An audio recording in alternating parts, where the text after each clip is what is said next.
Tottenham s'est imposé 2 buts à 1 face à Liverpool dans un match assez rocambolesque. On voit tout ça dans cette vidéo. Salut à tous les gars, c'est Azial. Aujourd'hui, on se retrouve pour une nouvelle vidéo, un débrief de Tottenham-Liverpool, un match que j'ai pu rattraper, que je n'ai pas pu voir en direct parce qu'il se superposait un petit peu avec le match du PSG. Match très intéressant, honnêtement.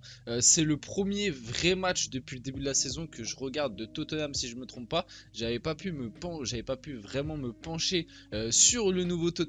J'ai été agréablement surpris. Liverpool, j'avais déjà vu 2-3 matchs depuis le début de saison. Et puis ça reste le Liverpool de Jurgen Klopp, on connaît. Bref, pas mal de choses à dire dans ce match. Déjà, vous pouvez le voir.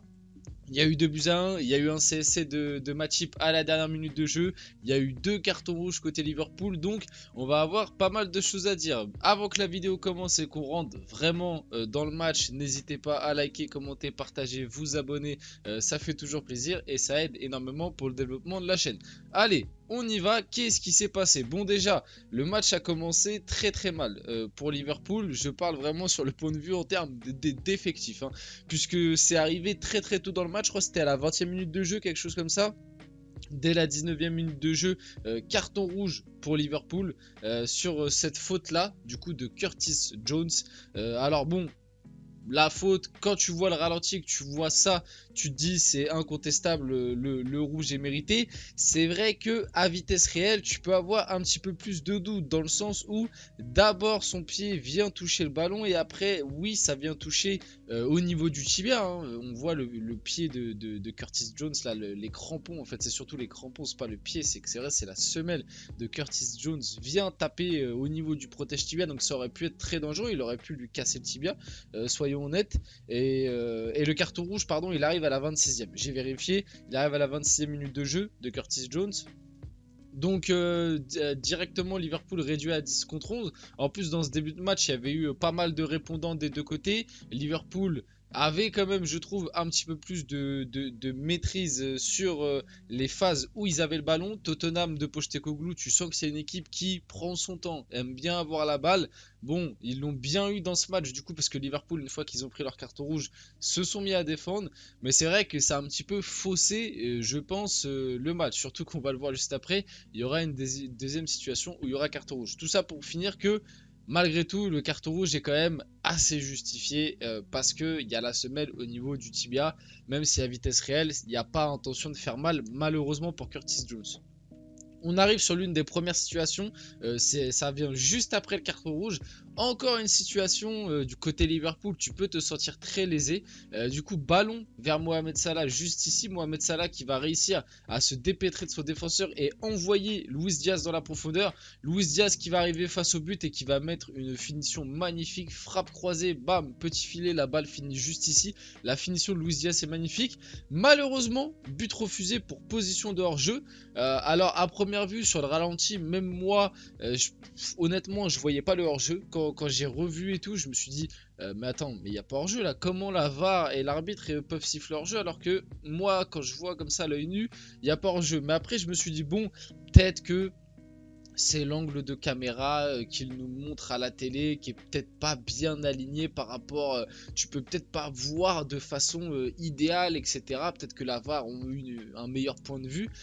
Et à la fin du match, communiqué du coup, le but de Luis Diaz pour l'ouverture du score de Liverpool aurait dû être validé. La première ligue explique qu'il s'agissait d'une erreur évidente et le but aurait dû être accordé, mais la VAR n'a pas fonctionné. Et honnêtement, la phrase la VAR n'a pas fonctionné, les gars. Alors, s'il y a des supporters de Liverpool, ça doit pas leur faire rire, ils doivent pas rigoler parce que la situation, c'est vrai qu'elle est assez grave. Quand t'es fan de Tottenham, bah, du coup, tu remportes le match, le message, tu le lis en te cachant les yeux. Mais moi, cette phrase, la VAR n'a pas fonctionné, ça m'a directement fait penser à Thierry Henry. Je vous jure, quand j'ai vu le communiqué et que j'ai vu ça, ça m'a directement fait penser à Thierry Henry quand il dit mais la VAR n'a pas fonctionné pour Monaco. Bizarre, bizarre. Enfin bref, une enquête va être menée pour comprendre les circonstances de ce dysfonctionnement. Du coup, Liverpool aurait dû logiquement mener un 0 dans ce match. Déjà que les pauvres ils étaient à 10 contre 11, en plus si on leur enlève des buts valables, c'est vrai que ça commence à être très compliqué. Mais comme je vous le dis, hein, globalement le match a été même à 10 contre 11. Liverpool a bien défendu, bien plus défendu que Tottenham. Mais moi je trouvais que c'était un match plutôt équilibré et qu'en soi, Le match nul qu'on a failli avoir en fin de match, là, s'il n'y avait pas eu le CSC de Matip, le 1 partout, le match nul, c'était pas un résultat déconnant. Je vous dis la vérité que moi, le 1-1, c'était pas un résultat déconnant. Au vu que Liverpool est réduit à 10 et ensuite à 9 en fin de match, au vu des occasions des deux côtés, parce que Liverpool, même à 10 contre 11, a pas mal de petites situations intéressantes, notamment un moment où Mohamed Salah met une magnifique passe en profondeur, encore une fois à Luis Diaz. Malheureusement, il loupe un peu le coche. Il y a eu quelques situations, etc. Côté Tottenham, bien évidemment aussi qu'il y a eu des situations. Là, je parle beaucoup de Liverpool, mais Tottenham a grandement dominé ce match en termes de possession de balle. Je crois qu'ils finissent le match, ouais, voilà, avec 65% de possession, donc ce qui est quand même assez énorme. Et Tottenham a tenté. Liverpool a quand même défendu assez bas. Tottenham a eu pas mal de situations en frappe de loin, au-delà de leurs deux buts et sur des centres aussi. Donc voilà, il y a eu pas mal d'occasions des deux côtés, mais globalement c'était vraiment un match très satisfaisant. On vient au premier but de Tottenham, du coup, qui arrive à la 36e minute de jeu. Le départ du ballon juste ici avec James Maddison. James Maddison d'ailleurs, quel joueur, hein. Honnêtement, quand il était du côté de Leicester, je trouvais que c'était déjà un bon joueur, mais je me disais pas que ce mec avait peut-être le niveau. Après, peut-être que je regardais pas assez et que vous allez me contredire, mais moi je voyais un bon joueur de première ligue, voilà, honnêtement, un bon joueur de PL, mais j'en voyais pas un mec capable de s'imposer à ce niveau-là dans un club du Big Six. Vous voyez ce que je veux dire? Pour moi, Madison, c'était un très bon joueur de PL dans des clubs comme des West Ham, comme des Aston Villa, comme des... Enfin voilà quoi, des clubs du top 10 de PL, mais top 6, j'avais peut-être un petit doute. Et là, le gars, depuis qu'il est arrivé à Tottenham, c'est un monstre. Je dois le dire, c'est un monstre. James Maddison, franchement, je kiffe. J'aime beaucoup ce qu'il propose et ce qu'il a proposé durant ce match. La passe est magnifique, l'ouverture est magnifique. L'appel de Richarlison est pas mal. On peut aussi parler d'un truc assez paradoxal du Tottenham de Postecoglou.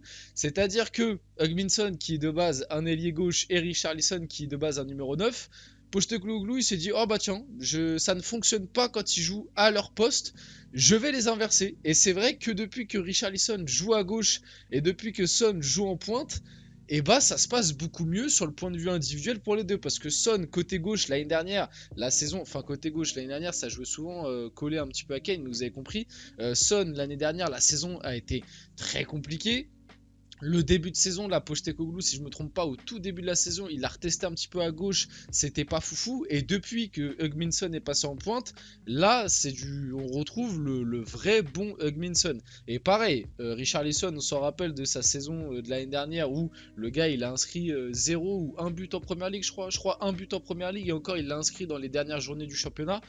Quand tu recrutes un numéro 9 pour 80 millions, je crois ils l'ont acheté, 70-80 millions, et que le mec il te met seulement un but durant tout le championnat, tu l'as un peu mauvaise. En début de saison, Postecoglou l'avait retesté en numéro 9, ça n'avait pas du tout fonctionné, on s'en rappelle même, j'avais vu une image comme quoi Richarlison était sorti en larmes, après je crois que c'était avec le Brésil. Mais bref, pour montrer un petit peu que mentalement et tout, en ce moment ça se passait pas très bien, et bah, il l'a utilisé en tant qu'ailier gauche dans ce match, je crois même lors des matchs précédents, et ça fonctionne vraiment bien. Non, peut-être pas lors des matchs précédents, parce que si je me trompe pas, il y a Manor Solomon qu'ils ont recruté du côté de Tottenham. Ouais, c'est ça, en plus il est rentré.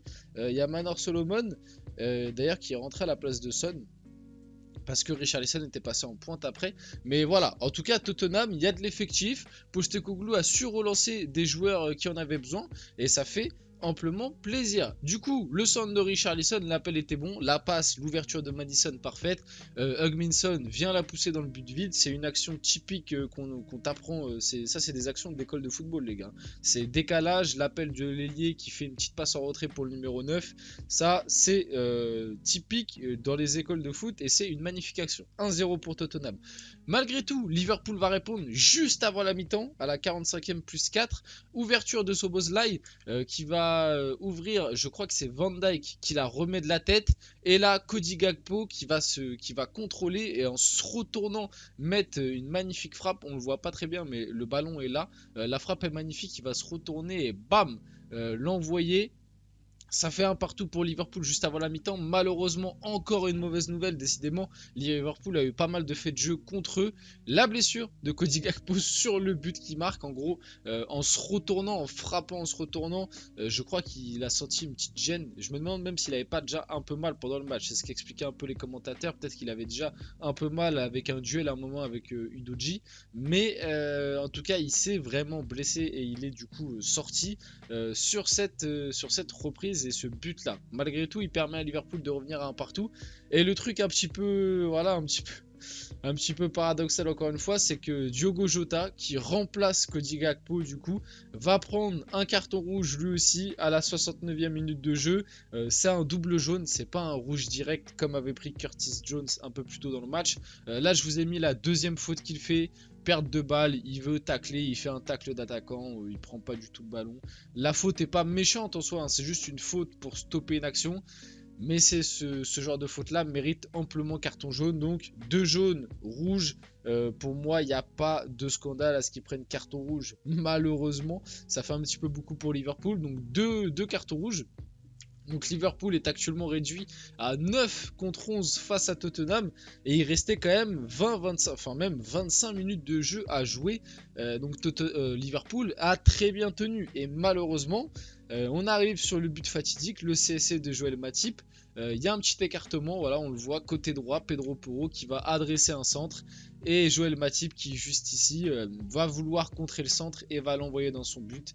2-1 pour Tottenham, le match se finit là-dessus. Tottenham arrache la victoire au bout du temps additionnel face à un Liverpool réduit à 9 contre 11, victoire 2-1. On arrive sur la fin de cette vidéo, vite fait parler un petit peu des prestats individuels côté Tottenham. J'ai beaucoup aimé Bissouma, j'ai beaucoup aimé Madison, Kulusevski pardon, a aussi été très bon. Son, buteur, aussi plutôt bon. Richarlison, bref, côté Tottenham, honnêtement, très belle équipe. Je trouve que la plupart des gens ont été au niveau. Il y a aussi eu Pedro Porro qui a été très bon. Bref, vous avez compris, Tottenham a fait un bon match, même si je trouve que le match nul était peut-être un petit peu plus mérité, parce que Liverpool, voilà, ils ont été des guerriers, ils ont très bien tenu, ils ont eu des situations, c'est assez dommage. Côté Liverpool, Szoboszlai, j'ai beaucoup aimé. Mohamed Salah qui a toujours été impactant je trouve. Alisson, je pense que c'est l'homme du match côté Liverpool. Il a quand même sorti pas mal d'arrêts. Et défensivement, j'ai bien aimé aussi Van Dijk. Honnêtement, souvent critiqué, mais là je l'ai trouvé quand même assez solide. Et voilà, c'est un petit peu tout. On arrive sur la fin de cette vidéo et de ce débrief. J'espère qu'il vous a plu. Si c'est le cas, n'hésitez pas à liker, commenter, partager, vous abonner. C'était Azial. Et on se retrouve très rapidement pour un prochain débrief.